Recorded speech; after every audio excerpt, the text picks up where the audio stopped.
Hello, welcome back to my channel. Back up to Calc again on my show, trying to secure the redirects. I call that, what do you call that? I mean, it will be lobbying. It's hustle culture.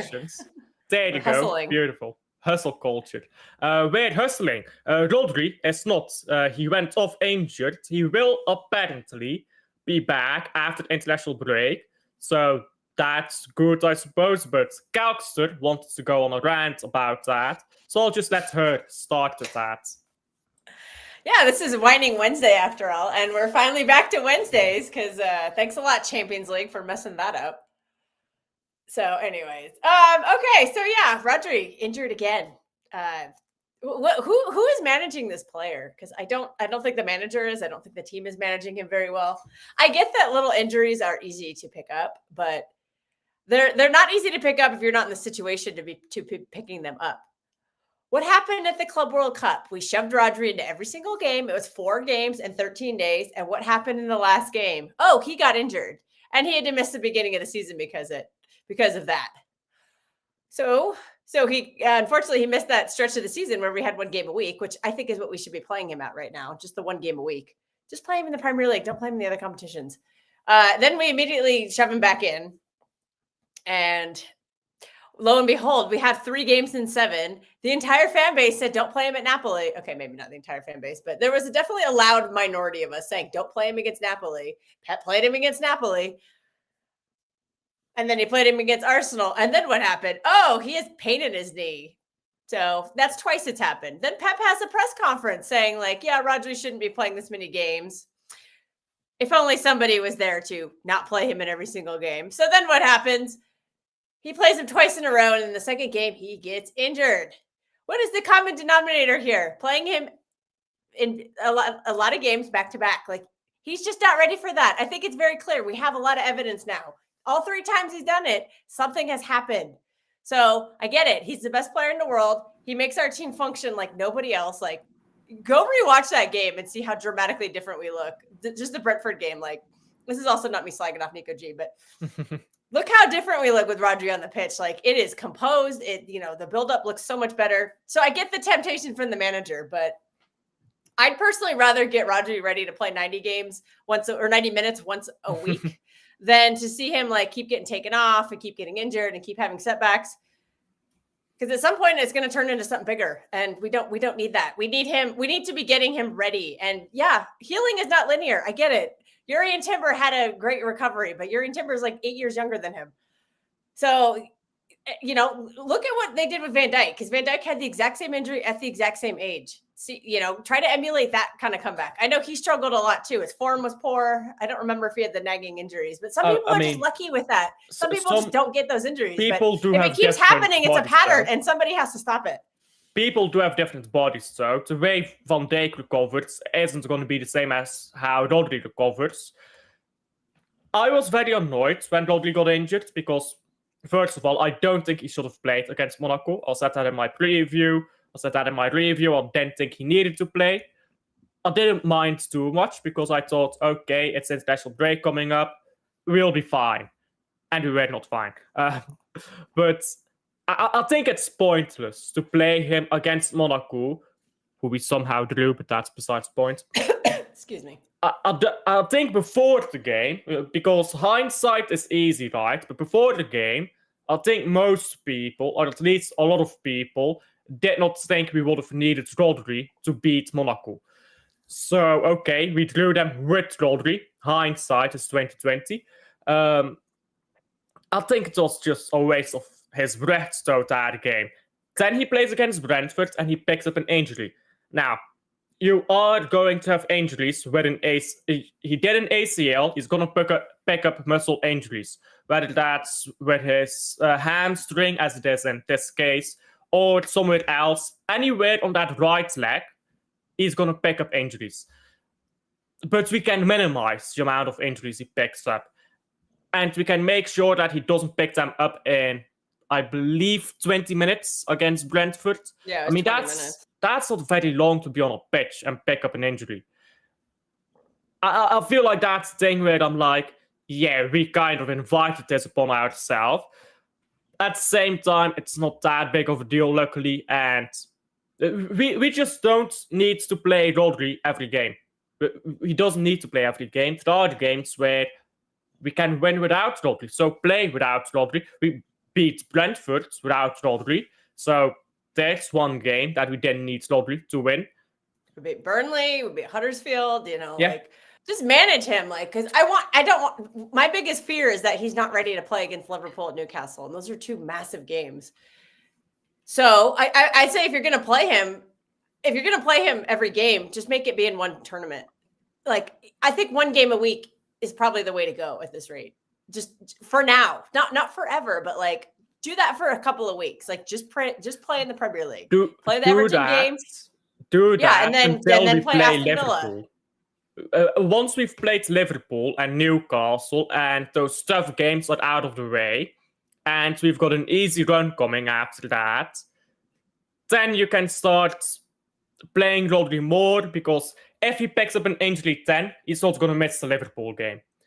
So I'd say wait until that Liverpool game to play him every game. Yeah, and actually some of those easier games is when you might want to start playing him more, because he'll probably get better fitness out of those games because they might not be as high as intensity as like a Liverpool or a Newcastle game. So like everyone's like bench him against Burnley, and I'm like thinking to myself, maybe that was the game to play him so we could get his fitness back. Like, you know what I mean? Like, or the Huddersfield game. I know it sounds a little juvenile, but those lower intensity games might actually be better for him. It's just hard because like there really is no like quote unquote easy game in the Premier League. And so I think it's just going to be an issue for a while. But like I said, I think the way to mitigate it is to just play him in the Premier League games. It's once a week. Give him that full time to rest and recover, and just be delicate with it. Like, because like ideally you do that for the month of November, the rest of October and then November, and then maybe in December you start introducing more games so that he is ready to go for a lot more games, like by like February, March, when we're gonna need him in the stretch run. But if he keeps having these setbacks, then we can't rely on him. And I think if we actually want to win this league title, like he's going to be a big part of it. And of course he is. He's our best player. Like, like the stuff he does, like, again, not slagging Nico G off, but Nico G just cannot do what RODRI does. And we wouldn't expect him to, but I do think he is doing a decent job of it. And I think he's getting better every game. But right now he seems to be focusing on just one aspect of what RODRI does. And maybe it's better to just do that for now. But you see our buildup just is not the same. There's no line breaking passes. There's no long balls. You know what it is, apparently. Though, yeah? It's not because, who was playing the line breaking passes when RODRI was on the pitch? Was it Vardiol, I think? Yeah, and Donnarumma. Donnaruma's kind of long ball. It's not really a line breaking pass. Yeah, we don't really have, like, we're kind of missing that this year, is the line breaking passes. But still, Foden and Tijani were moving the ball forwards, even if it was just down the wing. Look at how they played the moment RODRI comes off. They start passing sideways. Just because RODRI is not on the pitch. They play to their best if RODRI's not on the pitch. Yeah. I don't know if they're afraid, if they generally just don't rate Nico Gonzalez or what. But when RODRI is not on that pitch, some of these players are just not playing to the best of their ability. You should not need RODRI on the pitch to be confident in your own ability. I think that's very weak mentality from a lot of these players. And I think that's unfortunate. I think if his mentality was better, if Foden's mentality was better, he would genuinely be one of the best players in the world. No one argues that, except Arsenal fans, but nobody cares about them. Oh God, Foden. Yeah. They're already planning their biblical parade for when they win the league, so we know where their heads are at. We'll be there. We will be there. Christmas champions, as they say. But Foden is such a talented player, but to put it bluntly, he's a pussy. Wow, clip that! Everybody, clip that. It's not as bad as Bevel's clip. Don't worry. Alfie's just gonna have that tweet, no context. Foden is a pussy. It's the kind of reaction you get. Who engaged? You're talking about Twitter engagements and reactions. Tweet that and see what happens. I don't think I'm relevant enough to get any traction from that. Oh, I'm definitely not. So, Hey, I could put Bevo's clip. I could put that clip of you because you said I have a clip of yours. I can't remember what you said actually. I'll check that after the show. okay. But I have a clip of you saying something wild. I've got a clip What of did I myself. What did I say in this wild clip? I'm sure. No, sorry, I'm sure. I'm talking to Luke. I'm talking to Luke in the chat Oh, here. Luke. What did Uh, Luke say? I can't remember. I'll need to check out that clip. I remember that he said something wild. I've got it saved on my PC somewhere. I'll find it. I'll find it in a bit. But he said something wild. So I've got his clip, my own clip, which I'll make after this stream. Bevel's clip. All I need is Connect to say something stupid on stream. Then we'll have full house. That will be beautiful. Oh, I'm sure. I've had a couple of those too. I don't think I need you to say something on my channel just to get a clip of yours. Yeah, there's plenty of other channels to go on. But yeah, just keep managing Rodri better, and I think Nico G's improved quite a bit. I think he's getting better at his positioning defensively. Like we've had this discussion in the fan base quite a bit, the whole back to goal thing. I think he's getting better at that. So then his next step will be passing forward. Because I was noticing he just passes side to side. He's not taking but it's not just him. It's it's fine for Gonzalez to do this because he's a 6. And I don't want my 6 to be making passes he can't make. If Rodri does it, it's fine because it's Rodri. Gonzalez... Nico G can make those passes, though. He's just choosing not to. But can he handle the transition when he loses the ball after? That's the question. Rodri, easy. Yeah, that's still part of his Gonzalez, not so much. So for Gonzalez, it's fine not to make those passes as much. I'm looking at Tijani. I'm looking at Foden. Why are you suddenly stopping doing those forward runs, forward passes once Rodri comes off the pitch? Rodri being on or off the pitch should not change the way you play with the ball going forwards. You should change the way you play in midfield and going backwards, but not going forwards. But it does. And that is sport. It really is sport. I can accept it from Tijani more than I can from Foden because Tijani, he is new. He's played 7 Premier League games now. Like I'll give him a little bit of slack that he needs. I mean, he'll need a little more time to adjust to it. But Foden, you're right. You're on the money with Foden. Like he's been here, how many years? So he should know better. But I'll give Tijani a tiny bit of a grace period. But that grace period is slowly coming to an end because, we are getting, we are, sorry, the cat has to vacate my lap. She's bored of it. Anyways. But I think by November, December, Tijani, you got to start doing better. And he is getting better game. He's slowly improving, but him being a brand new part of our midfield too is probably causing some of these issues because he's just he's adjusting a lot slower to the league than I thought he would. I thought he'd just kind of slot in there, and I was wrong. I can admit when I'm wrong. Saturday. Not saying he's been bad, but he's just. I expected him to be a lot better. I'll just say that. Yeah, Samir, by the way, big up, actually thinks that Nico he doesn't say it, but he implies it, that Nico might be better than Rodri because he says he looks better with Nico against Monaco. To that I'd say, well, it's one game and Nico came off the bench, which always gives you that new wind, that gives you fresh energy, and then you can look a bit better.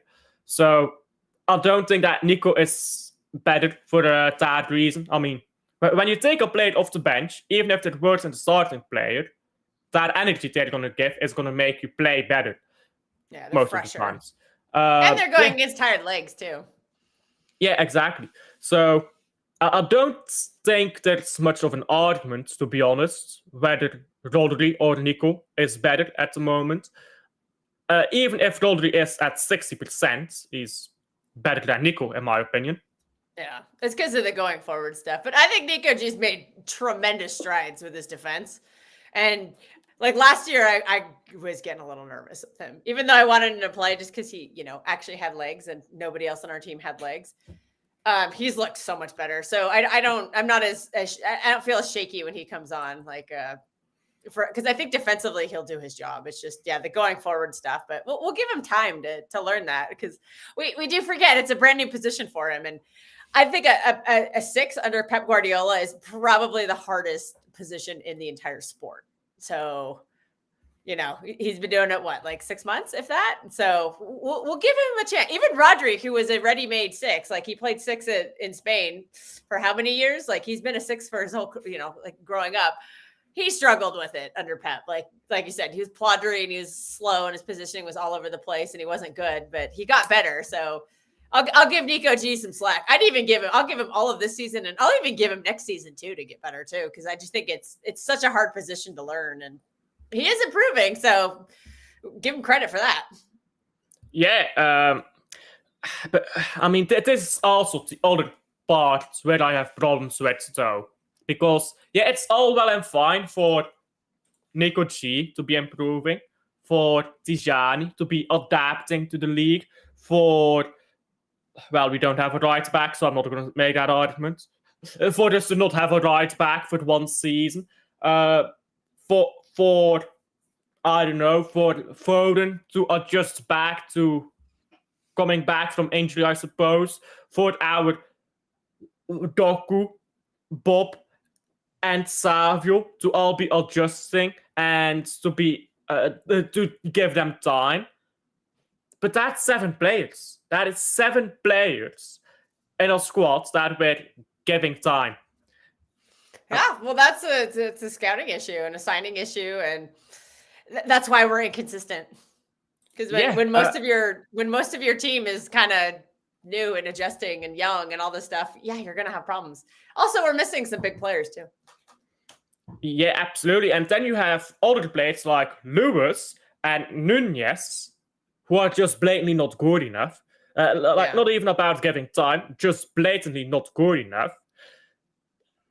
That is a big squad issue there, which this is why we get very bad when our injuries start coming in.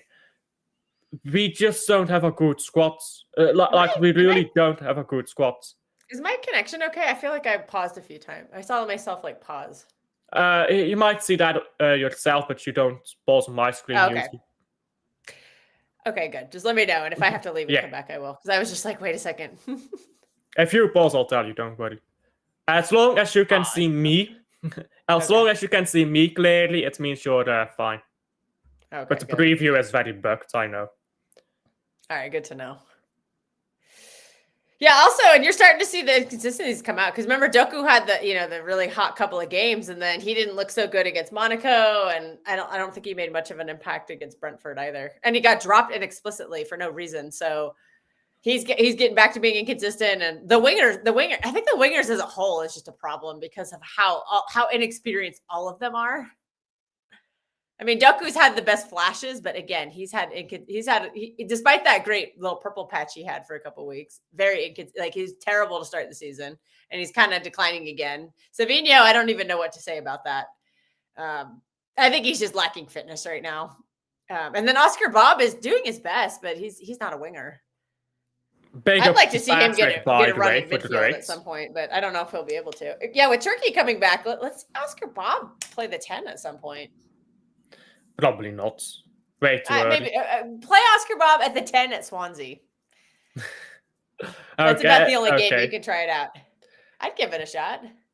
Big up, by the way, to Patrick for the rate. Thank you very much. You were coerced into this, but the hustle worked. Thank you. The hustle worked. Beautiful stuff, Calc. Sherky as well is another player who, I think he's a great player. I think he could be generational. That's how talented I think he is. But this is another player who's going to need time. Half our squad needs time. So there's no Jared Bowen or Ben White that we bought, who, they're not this or that, but these are Premier League proven players who are used to the league. There's nothing wrong with having Savio need time if at the same time you have Prime Maris, but we don't. Yeah. The problem is not any individual player, it's that we have all these players at the same time who need time, but we don't have the proven players that can buy time. That is a problem. We don't have the time to give to these players. And that's what I think a lot of City fans are like, well, but this player in the past needed time, like Leroy Sané. Sure, but we had time when we had Leroy Sané because we also had Sterling, who's arguably the best winger we've ever had. Yeah, that's true. Well, that's just, again, recruitment. We let Mahrez go. We didn't replace him. I don't know if Savinho was supposed to be his replacement, but that was a year later and not the levels. Like, yeah, you're right.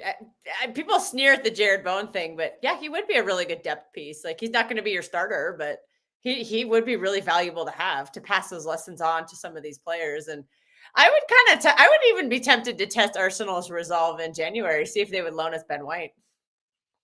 Because also English quota, he'd be a much better option in certain moments. Because like it's clear how better our defense is with Husanov, but Husanov is inexplicitly having injury issues, which is very concerning because I don't think he did before. I don't think he did in France or anything like that. So that's a little nerve wracking because of how much better our defense is like with him and how much better we deal with the counter like with him. And Nunes, like we know, is a walking bozo, and I'm very nervous about like by the way, injuring himself again for Liverpool and Newcastle. Yeah. I just want to say I said Ben White again, didn't I? I said Ben White. I mean Gibbs White. My apple. I keep saying Ben White. Oh, sorry. I do think Ben White though is not a bad shout as a piece, a defensive depth piece. Yeah, but I keep saying Ben White. You may have said the wrong thing, but I don't mind. I think he's a good player. Like he'd be a really good like veteran center back. Like forget signing Mark Gahey. Like get him to replace John Stones. It's kind of like that veteran piece to be there. Homegrown. He's homegrown quota, so it's not a bad shout. And I don't think he's playing a lot for Arsenal. Yeah, he's not. I think they're trying to force him out. But yeah, my apologies because Martin take advantage then. Probably get him on the cheap. Yeah, I mean, Arsenal won't sell to us for cheap, probably, to be fair. But I keep saying Ben White, and I mean Gibbs White. My apologies. I don't know why. Yeah, Gibbs White. I think the way we're trying to play right now would suit Gibbs White very well. Like I'd be very interested to see a midfield of like Foden, Gibbs White, and RODRI. Because I mean, as good as Tijani has, as well as he's performed, like. I think he's really lacking on the defensive side, and he's not really, he doesn't win any duels. And as an 8, you kind of need that. He's not very good in the 50-50s, and I think Gibbs White would just be all over that. And he's got the energy. Like I know because in the big games, you could probably see Bernardo in that role, but like Bernardo just doesn't have the energy, and he doesn't have the grit or the toughness anymore, or the physicality is what I meant to say. He has the grit and he fights to the death. He's like the little guy, he's like Captain America before he got the super soldier serum, like punching the guy from the trash can, whatever. He's like 4'10" or whatever. So he's trying. He's just his body just can't do it anymore. But like Gibbs White would be so good in that role. Yeah, I agree. I think Gibbs White would have been a great player. You know what? Yeah, when we were first talking about Gibbs White, I said I don't want Gibbs White because I thought what Man City was going to do was either Words or either Gibbs White. Turns out it's neither nor. Yeah. Also, the problem was it was framed as Gibbs White as a 10, and I don't think he would have been a good 10, but Gibbs White as an 8 would have been huge. Yeah. Like that's a machine in the midfield. Like that can, that could be, I wouldn't say it'd be Bernardo with his versatility, but he could replace Bernardo's energy from years ago. Bernardo, not his current one doesn't quite have, he's fallen off a bit, but like, what was the machine? What was the engine that made that midfield go for so long? Like it was Bernardo rotating in and out of it. So I think he could have been like a good profile replication in that aspect, at least. Yeah, I agree. Even if he's not as good, by the way, even if he's not as good, you're buying time for your younger players who need time to get to that level. But by the way, I was going to say this earlier, but we kind of got off topic. I mean, we do that well. Shocking. Us getting off topic. Well, at least we're not talking politics again like we were this morning. Just wait for the end of the show, guys. But I was going to say this earlier, but like, you know what, this year? Because so many people are like, so many people just like focus on the positives and they only talk about positives. But then you've got the other side where people only focus on the negatives. I've seen a bunch of people talking about negative stuff of Pep Guardiola. I'm in a lot of group chats, and I was actually baffled because after the Brentford game, I saw in a group chat, wow, Pep is woeful after the Brentford game. And I'm like, but Pep didn't do anything wrong. Our players are trash. Well, not all our players, but some of our players were trash that game. And like this is the two extremes, because this is Wednesday whining, so we get to whine. But we need to reel ourselves back in sometimes. People are over the top at this point, don't you think? Oh, yeah. I'm in some same group chats right now. Actually, if anybody was watching Patrick's show, the reason that show came about is because those two were arguing yesterday in a group chat for, I'm not kidding, like 2 or 3 hours. They were just going back and forth. And the opinions change every game. Pep is the solution when we win, and Pep out when we lose. Like, there is no middle ground. And if you try to say anything positive, you're called a happy clapper. And if you say anything negative, then you're just the most negative person of all time. It's almost kind of like real life. There is no nuance anymore. You can, and if you kind of go back and forth between the two, they call you a flip flop. It's like you have to be negative all the time, or you have to be positive all the time. And I'm like, well, I'm going to be negative when we lose, or when I see like an issue. Even if we win, I'm going to point out what I see is wrong. But I also believe that like what's wrong can be changed and things can be fixed, and sometimes these are just one-offs, and sometimes there are positives and you can just build on them. And even if you lose, you can find positives and you can discuss that. So yeah, the discourse is kind of crazy. And then, then you go on Twitter and it's same story. This is the extremes. Yeah. I know a lot of people are like, guys Twitter, of extremism. There you go. Should make a documentary on that. Football extremism. Well, we only mean football. We don't mean anything else. Actually, what's very interesting. Well, we're about to get off topic again. So I was watching a documentary on Roman sporting history, because one of the biggest sporting events in the amphitheater, that's like the Colosseum, that's an amphitheater, was chariot racing. They would like get on a chariot and they would race around, and they had proper details of these players and their past and stuff. Like full tombstones, full of sporting achievements, like what trophies they won, what competitions they entered, their finishes, all of that stuff. And they had full accounts of sporting riots in ancient Rome, because a certain chariot race would have won or not won. People who were part of clubs, and not clubs the way we have them now, they're very different, but like you could think of like fan clubs of certain athletes, and full-on politicians backing certain athletes for the political gain. And a lot of athletes were linked to politicians, and it was considered a sign of the gods if a certain politician, their athlete, won, because then they're going to get elected. It was very interesting. Has nothing to do with football, but I thought that was very interesting. Wow, it's almost like history repeats itself. History rhymes, but never repeats itself. Wow. Okay, close to repeats itself, but you can see. I'm like, yeah, that sounds like modern sports today, like a lot of the same elements and stuff. And imagine if they had Twitter. That even almost sounds like hooliganism. You said like the clubs would fight each other, like the people in the clubs would fight each other. I'm like, oh, didn't that happen in England in like the 90s? I want to see ancient Roman Twitter when Caesar crosses the Rubicon. I want to see Twitter back then. He's crossing the Rubicon, guys. It's nothing like they talk about my president right now. Not okay. The president of my country is what I meant to say. They're one of your presidents, because you have like 2 presidents at the same time. Very weird system. But one of your presidents has decided that he's going to take on the entire state in a civil war with a single legion, and somehow he won. Study your Roman history if you want to know that. Anyhow, great commentator by Samir. Getting back on topic. Yeah, Our club is reactive as fuck. I don't quite agree, but I'll see the point. Club or the fans? I think he means both. And the reason is, It needs an actual crisis to buy a player they need. No right back is insane.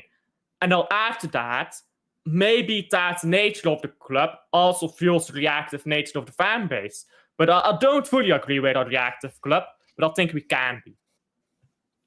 Not fully, because how many years do we need a left back for? Like 7 years? Like we waited 2 years to get a striker. I think we're just kind of stubborn as a club. Like I think we're waiting for the right player. And then there are instances where we buy the wrong player and we're kind of suffering with it. Like, you know, Calvin Phillips was not the right player. Mateus Nunes was not the right player. And we've been like, we haven't signed a good midfielder. Honestly, like before Tijani, I would say the last good midfielder, like good starting midfielder was RODRI like 5-6 years ago.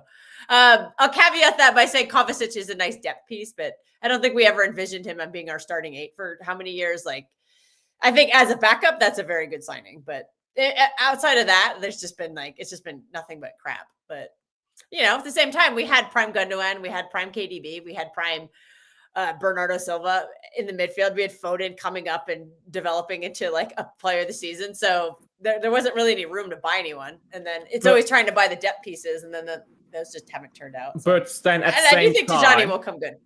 At the same time, we also went and bought Mateus Nunes right at the end of that window. We went and bought Gonzalez right after the loss against Arsenal, literally 1 day after the loss to Arsenal.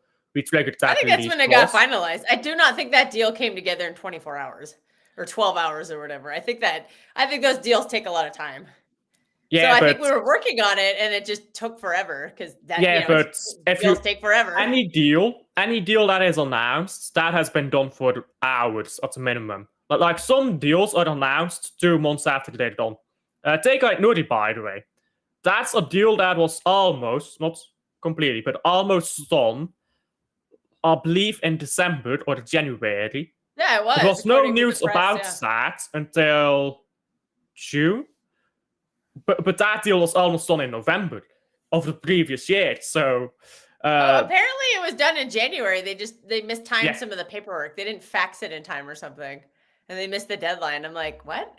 If it was done in December, why aren't you doing that like January 1st? Like well, no, I think it's not that. I can't remember the exact case, but I think that some of the paperwork wasn't quite done because there were some disagreements. So it's not like they failed to fax it or something, but I think there were some disagreements at the end, which is why we didn't just immediately get them on the first day, June 1st, but we had to like reopen negotiations and talk about stuff. But most of those deals are done well before they're announced. Yeah, I don't know how the timing mechanisms with that works, but wasn't Nori the first one announced, if I remember correctly? Out of the summer signings, I think it was the first one. Yeah. And then Marmoush was the first one in January. Yes. If I remember. Yeah, that leaked pretty early, if I remember. I remember I was sitting in an airport. It was like January 3rd or something. I was in an airport. My flight got delayed. And so I was on Twitter. I see all this Marmoush stuff. I was like, this has to be fake news. But it entertained me during my flight delay. Well, flights. By the way, how are flights in the United States? Because we talk a lot on WhatsApp about the difference between Europe and the United States. How's flights in the United States? Because I heard that you've got a lot of security that are not in Europe. I mean, it's not really. I find when I go through European security, it's pretty similar. It's just like, you just go through security. I find going to London. London has the most security. Like I have to show my passport like 10 times in London. It feels like every time you pass another door in London, you have to like show your passport again. I'm just like, what? I haven't had that issue at all in the United States, but we have a program here where you can submit some extra data about yourself, and then you can go through the line faster. So you can buy your way through the line, and I do that because it's mostly for when you come back into the United States, because that's a mess. Sometimes the passport queues are like over an hour, and if you have a connecting flight, that's a mess. But if you pay for this extra one, which actually your credit cards usually pay for, so it's actually technically free. You're just giving up some data. I mean, it's data you give up for any other stuff anyway. I'm like, oh, they're like, submit your fingerprints and your eye retinas or whatever. I'm like, yeah, I already do that when I drive my car. So okay. Another agency has it, whatever. But Yeah, and that takes like 5 minutes. It's 5 minutes versus like an hour waiting in the passport queue. But I mean, flights get delayed a lot because of weather. They're very skittish about weather here. Yeah, but if you pay with credit card, that's a debt you can accumulate. That's not free. I pay my bill off every week. Yeah, but that's not free because it's a debt. So it's not free. Oh, when you pay it off, it's no longer a debt. Yeah, but then you paid it, so it's not free. Well, what happens is for the security thing on my credit card, at least, when you pay the fee on your credit card and then the credit card reimburses you. So it'll say like $100 charge, and then right below it, there'll be like a $100 reimbursement. But you do pay for the card. Like every year I get charged an annual fee for the credit card. So yeah, technically I'm paying for it. But like this year when I renew mine, my annual fee is $100. And then the fee for the security is it's $100 every 5 years. So and I have to renew it because mine expires next year. So basically like the annual fee will be like I'm paying the annual fee, but then I'll get the free security thing out of it for a year. But I use that card a lot and I get a lot of free flights, so it kind of pays for itself. Like I did a trip. Oh God, what was it? I guess it's been over 10 years, but I did a trip I went to Southeast Asia on airline miles, and I was like, this would have been at minimum $1,000 flight. And I paid, I think maybe $80 in taxes and fees to go round trip between San Francisco and like, I flew into Bangkok and then I flew home from Singapore, and I paid like $80 round trip. So I was like, okay, well, that's about, $100 a year annual fee. I'm like, well, this one trip covers that, or I didn't have to pay all that money. And for over 10 years, I considered it like a wash with the fee. I was like, whatever, I got that free trip to Southeast Asia. Okay, we've derailed the stream. We've derailed the stream, guys. Big up to Patrick. Traveling in ancient Roman history. Big up to Patrick for the raid again. Weird how we are 7 unbeaten, I guess, says Patrick. Well, we should have won against Monaco. I know, we should have won both of those games, too. The ones that we had draws in, we should have won both of those games. Like, I think the Arsenal one shocked the hell out of me the most because they're a better team. Like, they were the best team I think we faced. Like, on paper at least. Like, I know their manager is kind of an idiot, but not kind of an idiot, is an idiot. But the way we approached that game, like, I thought I was like shocked how well that worked out. But maybe I shouldn't have been, because I know that Arsenal struggle with a low block. So I just never imagined Pep would actually have the balls to like fully low block them. And they did struggle with it. So that game shocked the hell out of me, especially because it was at the Emirates and we got spanked there last year. So that was quite refreshing. And we should have won that game, but we just couldn't hold on right there at the end. And then same with Monaco. Like, it's just these late minute bozos. Like I'll say Vardiel had that one against Brentford. Everyone calls me the Vardiel Glazer, but guess what? He had the bozo against Monaco or against Brentford. But thankfully Donnarumma bailed his ass out. That's a lot. That's me. Yeah. Once I start talking, I just can't stop. Yeah, but motor mouth. I think we're playing better now. I mean, that's irrefutable. We're playing better. But that doesn't mean we're playing at the level yet. I'm not blaming Pep, by the way. I do not blame Pep for the Brentford game being shit. I think the players were poor. I do not blame Pep for Monaco. I think he should have made some substitutions earlier. But I think it's mainly the players' fault. Oh, you can blame Pep for Monaco because Bernardo and John Stones on the right was completely dead. And that's the manager's Yes, choice. I agree. Like, you could have played something better. I agree, but I think mainly the players who were on the pitch that I do expect things from also weren't good enough. So I think that the players said was a bigger thing. I think Pep is part of the blame there, but not the biggest issue in that game. I blame Arsenal on Pep. I think he made some terrible decisions in that Arsenal game. But I think overall, I think we're playing well. Pep is organizing well at the moment. So for the most part, that's not the problem. The problem is now, Pep is performing. The players are clearly not up to the level. Well, a lot of them are. Haaland, Vardiol, what's his name? Gusnov, when he plays, are RODRI up to the level. Too. He just can't stay on the pitch. But when he's playing, he's quite good. But the problem is we have too many players who, to repeat myself, need time. And Rosa asks, but you want Ba. Yes, I do. And it's not a contradiction because what you're doing, because I'm saying we've got too many players who need time. And Ba needs time, of course. But it's a difference. Yuma Ba would play behind Guardiol, ready-made, Diaz, ready-made, and Gusnov, I guess, as right back, because Ba can play right back. Gusnov also ready-made, in my opinion. So Ba would give us... I think people would debate you on that. Well, people can debate what they want. I don't care. In my opinion, those three are ready-made. Ba would provide depth single-handedly for those three players. So yes, I want Ba in right now because we have the ready-made centre backs available. So it's fine to have one centre back who needs time. For the wingers, we have three wingers who are not ready-made, who need time, and we have 0 wingers who are ready-made. So you need to go position by position. I don't think it's fair to say, oh, you're short on attackers who are, or you're short on experienced attackers, so you can't want a young centre back. Well, yes, I can, because we have the experienced centre backs ready already. I would kind of debate you on the ball one too. I think what you're saying is totally right, but I think the profile we need to be developing faster is Victor Hayes. Because our buildup is suffering so much with Donnarumma. Not saying it's his fault. Like Donnarumma is just never going to be a good buildup keeper, and it's such a dramatic shift from going from like the best buildup keeper like of all time probably to Donnarumma, who's not. So I think you're going to have to do some more buildup through the center backs, and John Stones is very good at that. Vardiel is very good at that, but Diaz is not too good at that, and neither is Husanov. And we expect John Stones to leave next year. So this would have been the year for Victor Hayes to learn from John Stones, who's I don't think I believe that story of him getting a contract extension. If you're thinking about retiring last year, I don't think you've got another year in you. I really don't.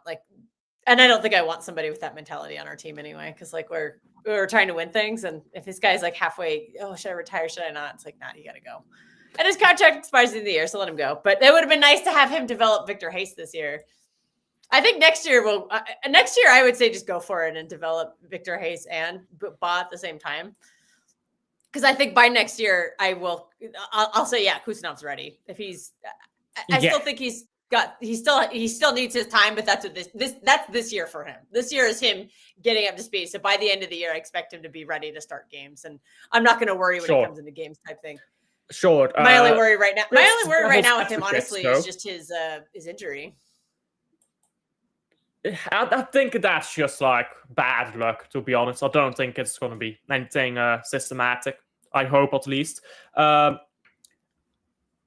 play devil's advocate, because we suffered build-up-wise at the moment, but is that because we lack the players, or because we are having a big shift from style of build-up?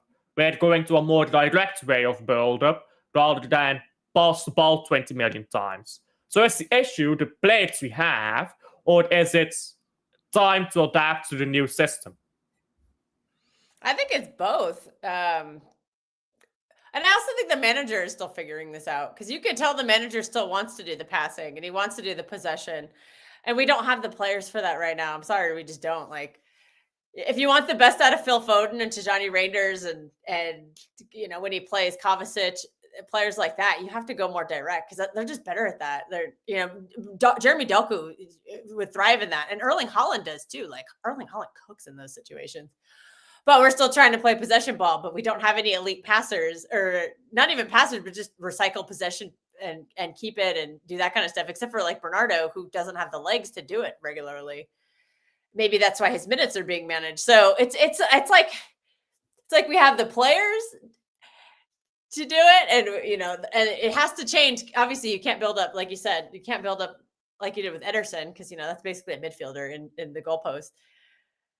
But the manager still wants to try to do that, and the players can't do what he's asking. And you see that. I think that's why they struggle a lot, is because they're being asked to do something they just can't do, and it's not in their DNA. And they're either trying to learn it, and they're not very good at it right now because they're still learning it. So maybe in your head, you'd think, oh, well, maybe they'll be better at this next year or whatever. But then that doesn't help us this season.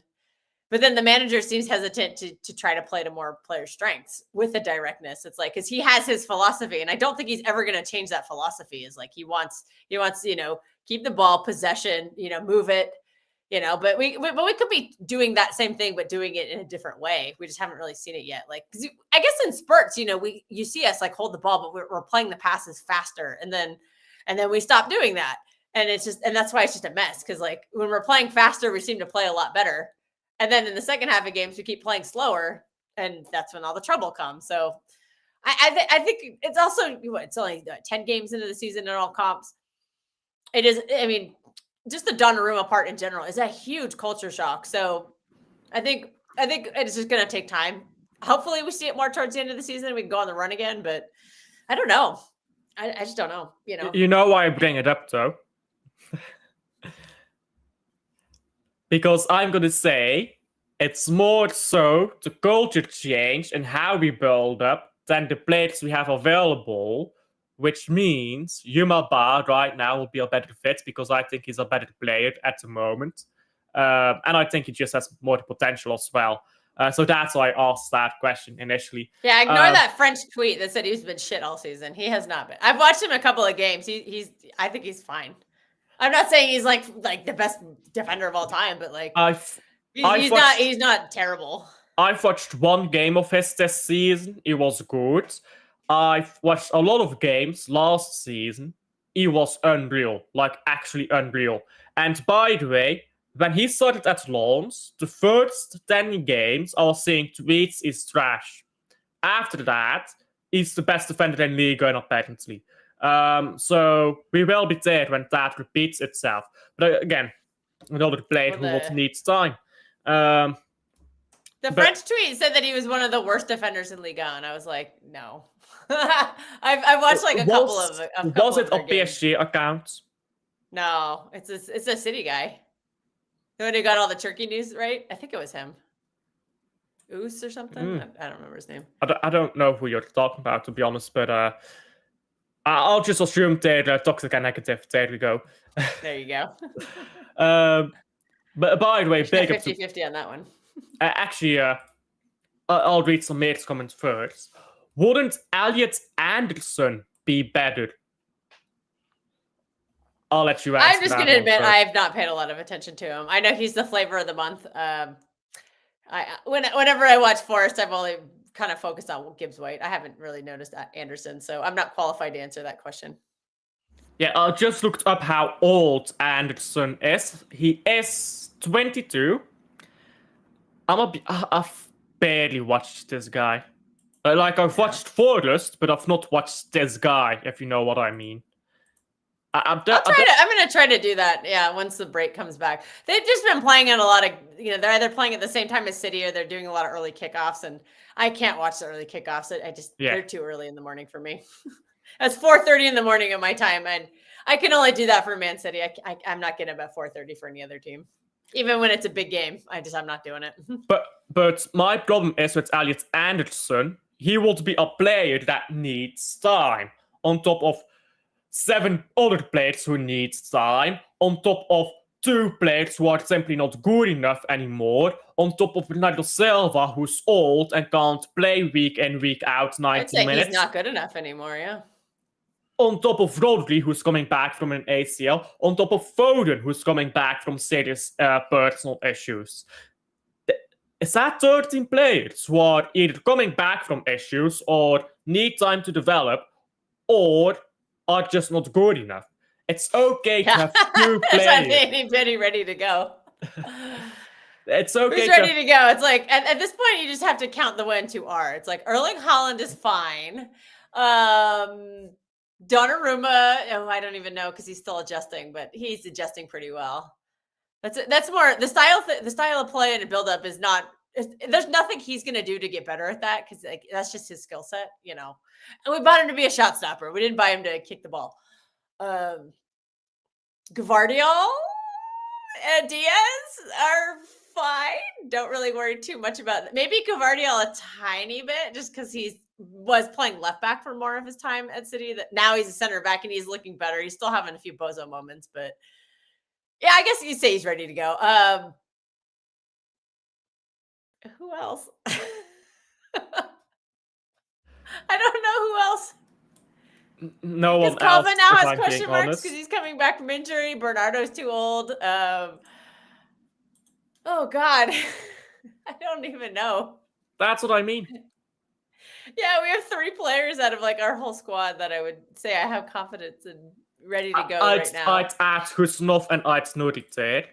I'm not ready to say that for Husanov yet. I just think I think he's very close to that point, but for me personally, he's just not quite there yet. But I do trust him a lot more than any of the other options we have. Marmouche. I still have question marks on Marmouche because I don't think Pep knows how to use him. Sure, I trust him to score goals, but like thing. It's a Pep thing, not a Marmouche thing. Yeah. Okay, you're right. Okay, but that's fair. That's fair. Okay, so we have Holland, Marmouche, Vardy, Holland, Diaz. And Husanov, just to keep some sanity. Okay, fine. I'll give you Husanov. Nori, I'm not sure of yet. I think when Nori was fit, I mean, if Nori did not get injured against Spurs, we would have smashed them. I mean, yeah, we've only had him fit for like 1 game this season, not counting the Club World Cup. I mean, he wasn't injured in the Club World Cup, but he looked questionable in some of those games. But he's realistically only been healthy for the Wolves game. He got injured in the Spurs game, and he was clearly still injured against Brighton, and that's why he looked so terrible. I think Nuri is. I mean, again, we're judging him of 1 game and 20 minutes, so maybe it's a bit early. But I think Nuri could be a ready-made player, but that's a player from the Premier League going to another Premier League club, so it's easier to adjust than Tijani coming from Serie A to... Yeah. Well, I don't know about the whole switching Premier League club teams. Remember, did you see the Isak tweet? No. There's like a tweet for some Liverpool fan saying like he needs some time to adjust to the league. I'm like, this has to be bait. What league was Isak in before the Premier League? Isak needs time to adjust to the Premier League. I think it has to be rage bait because. How many years ago did Isak leave La Liga? Because I know he played for Sociedad, right? So he's still adapting after 3 years. I think you might just want to sell him. I know he needs to adjust to the Premier League.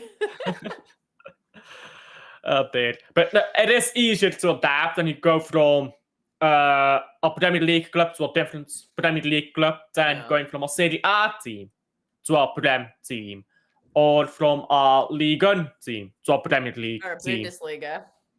Or wait, that only applies to other teams. Our Bundesliga signings tend to slot in pretty well. Yeah, but you still need time to adjust most of the times. Bar Marmouche, I think all of our and Haaland, I think all of our Bundesliga signings haven't hit the ground running. They've needed at least a month or 2 to get up to that point. I know mostly because of injury, but I thought De Bruyne, if I remember correctly, I thought he came in pretty well, didn't he? I don't remember. I know he came off the bench a few games. I think De Bruyne... My brain doesn't remember that far back.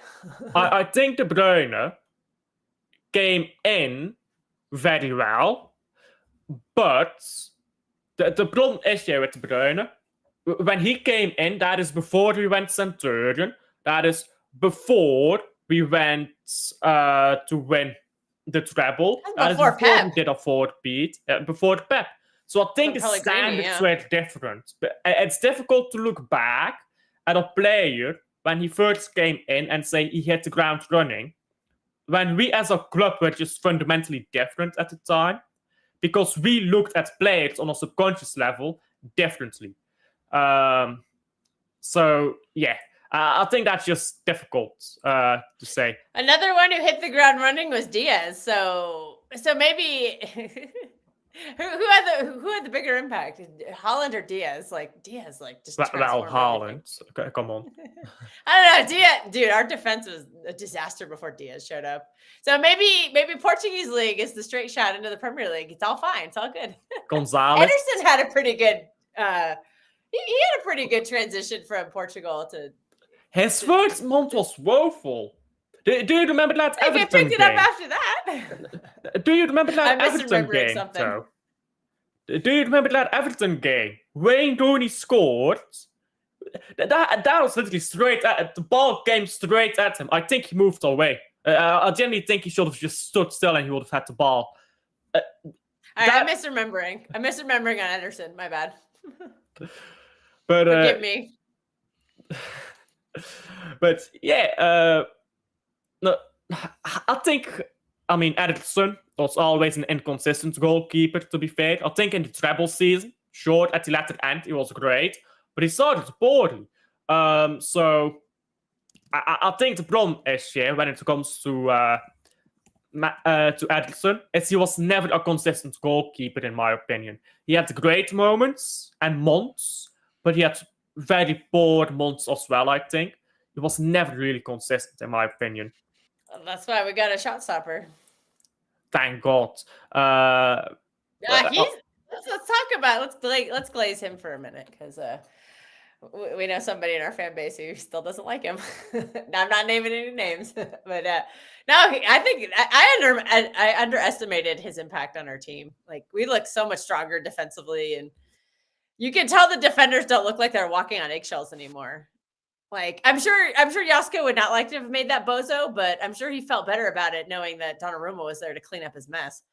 And I'm sure Donnarumma relishes that moment too, because he did very well. I know he had his own bozo moment at the Emirates. Like, dude, just stand your line. You want to save that.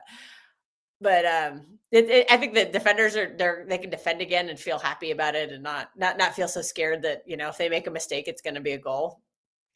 So yeah, and his leadership, like the mentality's just changed a lot. You can tell Erling is really loving Donnarumma because they're like sitting next to each other on the bus and stuff, and that could be somebody mentioned it somewhere. They said that could be one of the more underrated signings of the season, and it could be the best one of the season too because we got him at a really good price, and the impact he's made has been massive so far.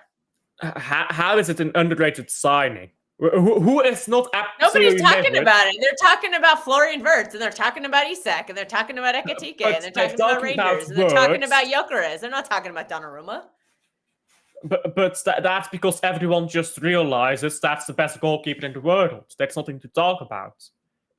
It's the best goalkeeper in the world. What can you say? I still think that's Courtois, but okay, Bart, the guy who fucks the girlfriend of his best friend, Bart him, that's the best goalkeeper. I would still rate Alisson slightly higher, but Alisson is falling because of his injuries. But Alisson, I'm still gonna give it to Alisson. Yeah, for now, just for now, just give it some time. That's sacrilege. I just have a lot of respect for Alisson. I think he's been a top keeper for many years. Sure, but that's sacrilege. I like. For me, it's Courtois 1, Alisson 2, Donnarumma 3. Does that make you feel any better? Probably not. I don't think there's a lot of controversy in that, but it's not like I'm saying like, oh, and Ederson's top 5, and Trafford. No. I know I was leading the Trafford bandwagon, but. I think it's very clear we look a lot different with Trafford versus Donnarumma. Donnarumma, yeah, he has that presence that Trafford doesn't have and may never get. Yeah, but I think Donnarumma is much better than Alisson. I'm sorry. Now Alisson is bottle job supreme. Alisson, I swear it down. Alisson in title races, it's woeful. Luckily because they've dropped points due to Alisson in title races. That would have won them the title back in 21-22. I don't think Alisson is that great at all. I think he's a bit overrated, if I'm being honest. I'm not saying he's bad, by the way. I'm just saying he's not like as good as people say he is.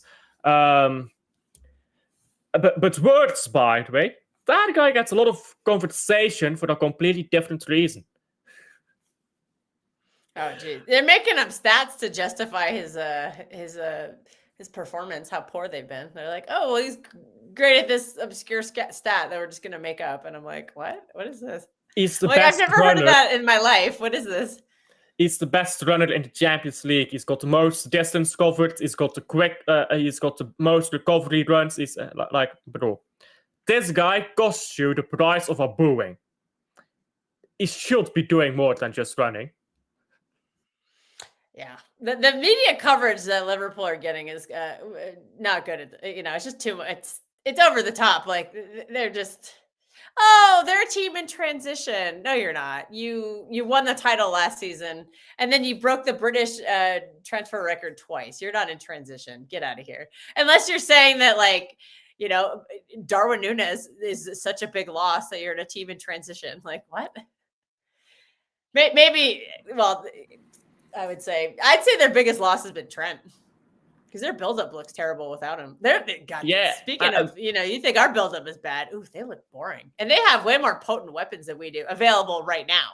I was telling people. I think that will change after the break for us, though. I was telling people Trent to Frimpong is a massive downgrade. And people were like, Liverpool fans don't like Trent anymore. He broke up with them, so... sad days, I guess, but now that's a massive downgrade for Liverpool. I mean, Frimpong is not a right back; he's a wing back, and he's just. I think he's going to struggle if they ask him to be a right back. He's going to struggle anyhow. He's not that guy. Yeah, they can't. Slot doesn't know what to do with it. He tried playing him as a winger, and that didn't work. And then as a right back, he's just not good enough. He can't. He's not a defender. That's why he's a wing back. Like you got to play in a back five for him to be successful. And I don't see them ever playing in a back five. They can't. They don't have enough bodies. Even if they wanted to play in a back five, they don't have enough center backs. They literally have 3 center backs. Yeah, I mean, with Liverpool right now, they are surprisingly bad because Kelkster hasn't hit the ground running, by the way. So no. Liverpool is surprisingly bad, but I think Liverpool will get better as the season progresses. Arsenal, I mean, come on. Chelsea is... for them, dude, their fans don't want to hear it. Every time I go on channels with Arsenal panels and I just point out truth, they think you're just a hater. And I'm like, no, I'm an outsider watching your buildup, and I think it's absolute garbage. And Arsenal fans don't realize this, but one of their biggest problems is Declan Rice. He's not good at buildup. And they're like, he has a free kicks and stuff. And I'm like, no. I think him as an 8 is holding them back.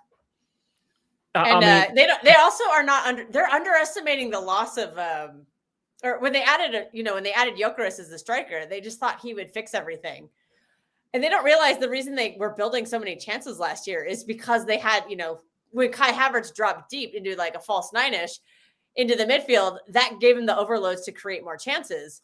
And then they're like, we created all these chances. All we need is a bagsman to put them away, put them in the back of the net. And then when you take that false 9 out and you ask, and the striker's just there, they don't have that extra body and they're not creating the chances, but they have the potential, I think, to get better. I think Arteta's just gonna mess up. He'll keep playing Declan Rice in there, and I don't think he's gonna do it for him. If they played a midfield of Zubimendi, Odegaard, and Eze, that's probably their most creative midfield that they can do. None of them are elite, but as a unit, they can.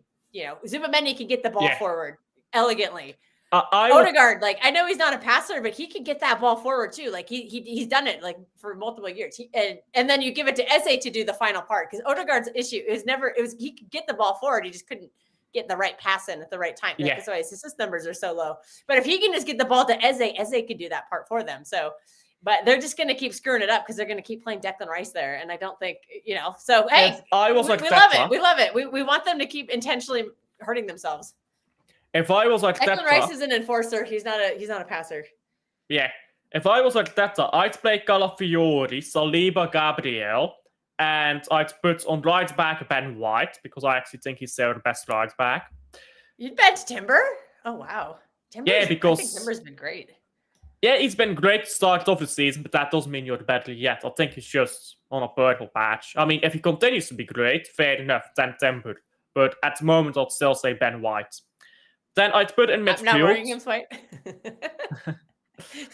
Then in midfield, I'd put Rice and Ødegaard and Eze. And then you have a proper 10 with Eze. And then as wingers, you'd have to buy a new winger, a new left winger.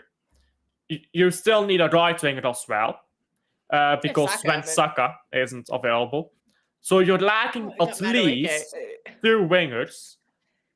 Up top, Gyökeres, great, but you don't have the system to play with Gyökeres. This is why I love Arteta. He's so funny. He will buy players and he'll make new problems for himself. He does not buy players to fix his issues. He buys players so he can have new issues. Buys Eze, puts him on the wing. Great, you've solved nothing.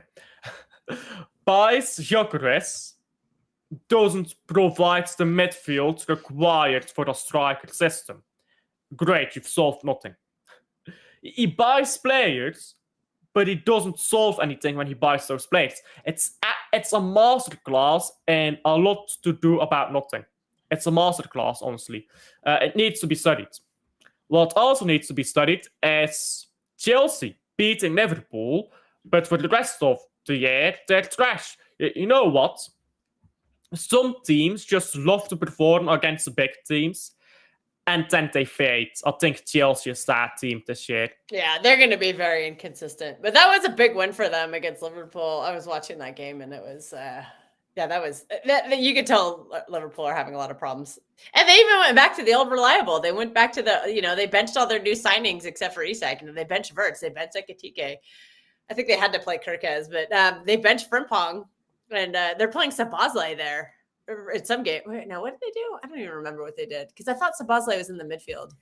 Maybe Frimpong did play. I'm sorry, I forgot their lineup. My bad. I forgot another team's lineup. But they went back to the old reliable from last season, and they still look devoid of anything. They've got an issue. They don't really. Mo Salah has just been very poor this season. I don't think he's been performing. I mean, I know he's had a few miracles late at the end, but overall, his play has just been poor. I think he's just not quite having the same impact as he did last season when he, deservedly won Player of the Season because he had a great year. Yeah, but and their back line is just a mess. Mo Salah is getting old. I think that's his issue. Yeah, father time comes for everyone. Even Van Dijk is slowing down, and he's still their best performing center back by quite a bit. Konate's head is gone. Kirkez not defending. Frimpong definitely not defending.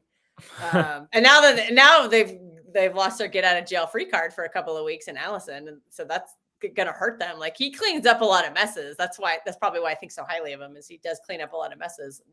He is a very good shot stopper, but they don't have that. And I know they've got that.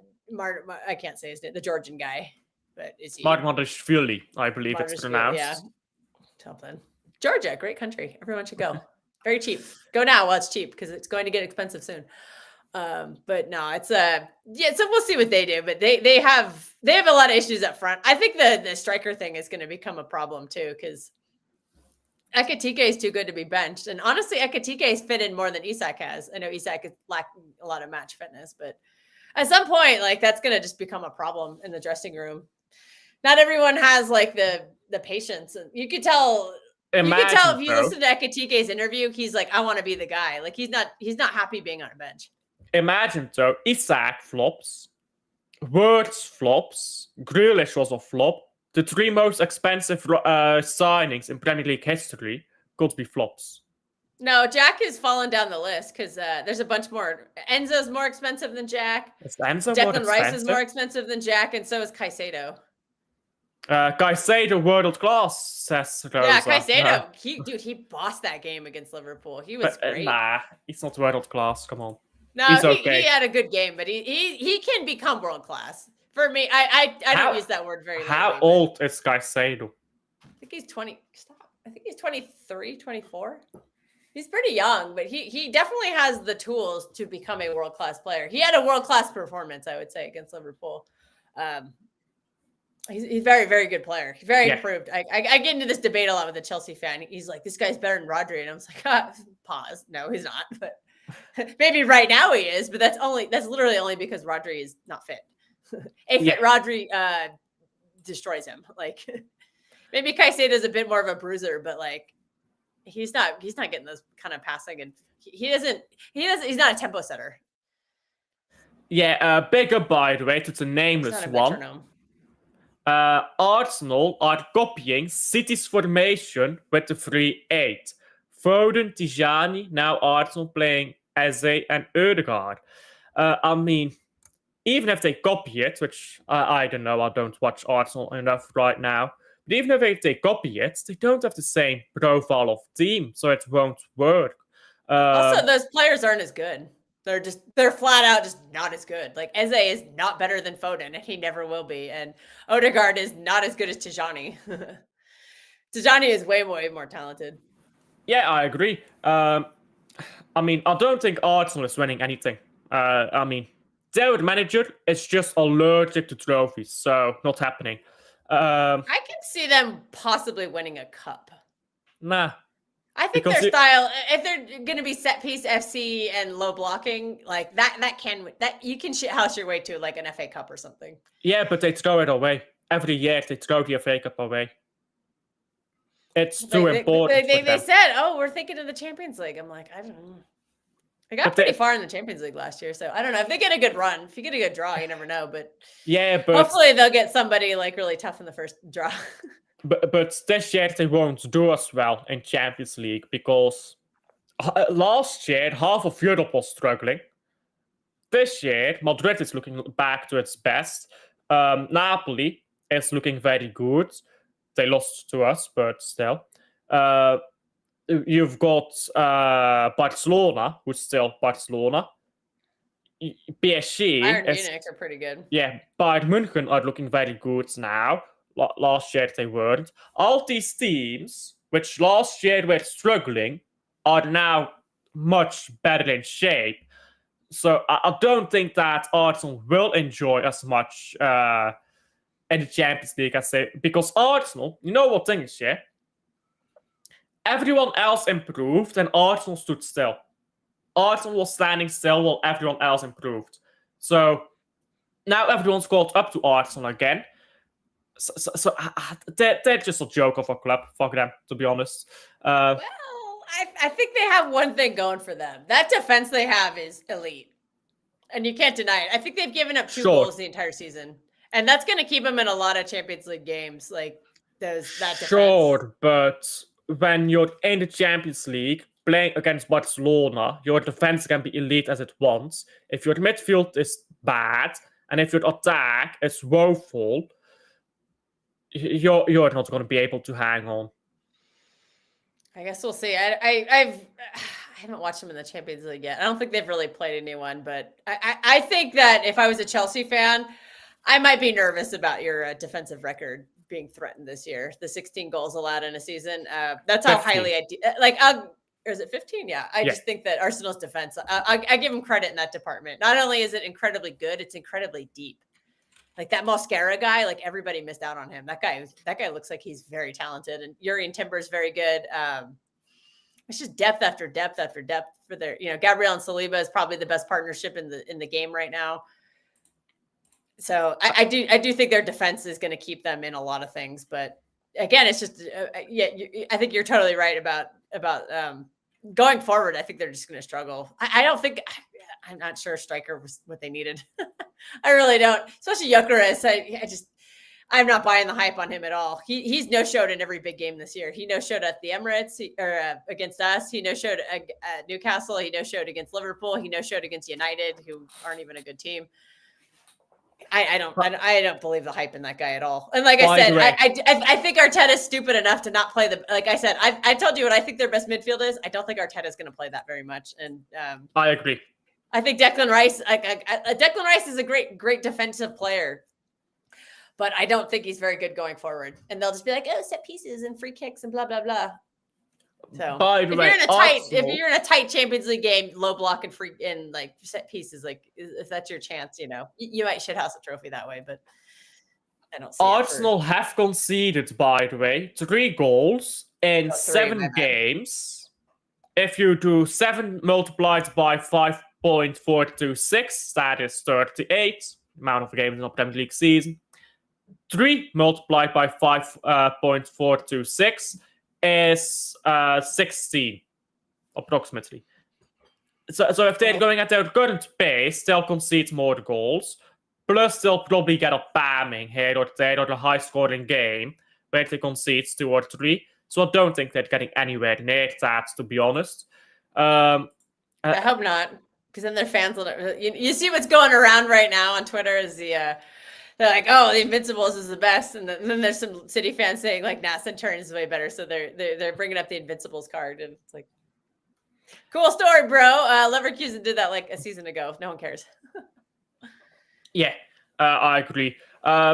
Nameless one, but it's in here. Problem with City right now is the build-up from the back.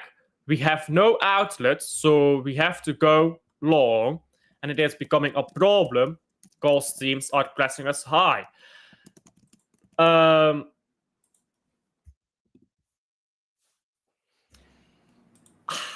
don't quite agree with that, to be honest. We're going to round up on this one, actually, because we both have to go, actually.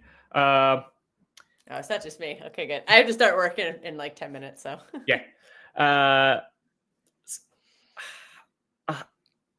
Our build-up from the back is not great at the moment because we're adjusting to a new way of playing, but we shouldn't be reliant anymore on building up from the back. Our problem is not that our build-up from the back is less good. Our problem is we haven't yet adapted to a more direct style of build-up, and we've got a very thin squad. I think those are our two biggest problems at the moment.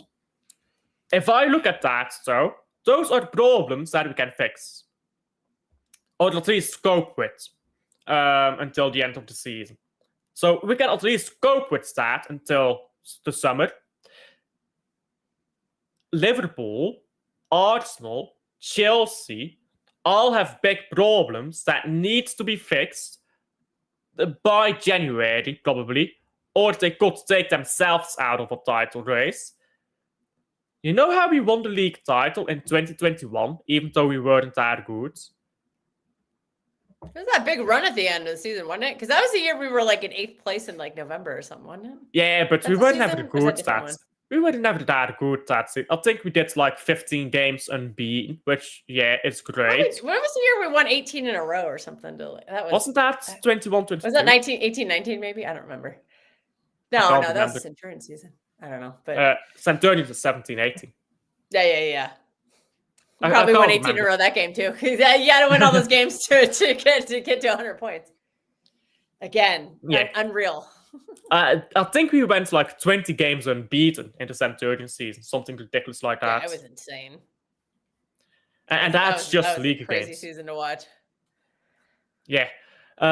Anyhow, to round up on, I think because are we in a title race, basically, to round up on? I don't think so. I think Liverpool will still fix their problems, and once Liverpool has fixed their problems, they'll be just walking away with the league title. But I don't see the other teams doing what is needed by the end of the season. And if they don't, we could literally walk into a title unopposed.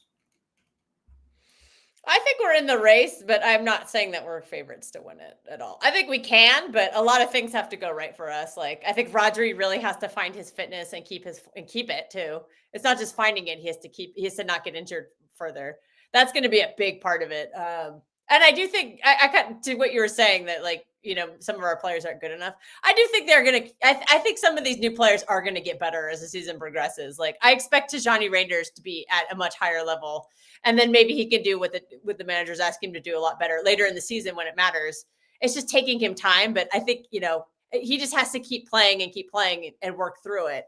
And he is starting to get better. So you'd expect him to keep getting better because he is a high quality player. And, if Nico G has to play a lot of minutes, then, he's getting better too. So that's helpful. So, and, Phil Foden just has to stay consistent. And then you have to hope Marmoush can start scoring goals again. So there is like a scenario where we can win the league. But yeah, right now I'm not going to say we're a favorite at all, but we are in the title race, I think. It'll be interesting what happens in January. I don't necessarily see us doing anything in January, but like Chelsea and Liverpool have like clearly the same problem. They don't have center backs. So it's going to be interesting to see what strategically let us buy the center backs just so they can't buy the center backs and then sell them to Serie A clubs. There you go. Genius transfer strategy. Figured it out, guys. we will be there. Anyhow, we do have to round up here for the both of our sake. So, are you sick, by the way? Yes, I am. My voice is killing me right now. Alfred in the chat, people, because we're redirecting to Luke. Big up to him. Thank you again to Kelkster for coming on. Wednesday Whining on a Wednesday. They need to start putting these Champions League games on Tuesdays. That helps a lot. Anyhow, again, thank you for coming on. I'll see you guys on the next one. Bye.